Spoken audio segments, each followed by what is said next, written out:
Card of the year para sa mga Taurus ngayong 2026. Okay.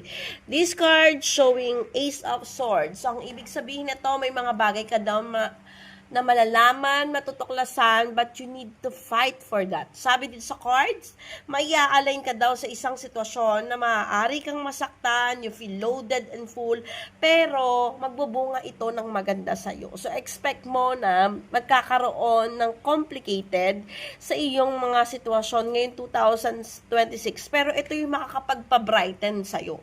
Like, you will learn lesson from this. Marami kang matututunan, makikita mo yung kahalagahan mo, no? Nakikita ko kasi dito sa cards, swords kasi ito, ang ibig sabihin may mga bagay kang ilalaban ngayong 2026 na alam mong mas makakapagpataas sa'yo. May mga bagay na pwedeng mangyari sa'yo ngayong 2026 na hindi maganda, pero ito ay mag-a-align kung saan ka dapat, no? Nakikita ko dito sa cards na may mga bagay na bibitawan ka, may mga bagay na matutuklasan ka, may mga bagay na magne-negative sa'yo, pero ito is just because hindi na talaga kasama sa energy mo sa mga susunod. Like parang realization at nakikita ko dito yung self-love.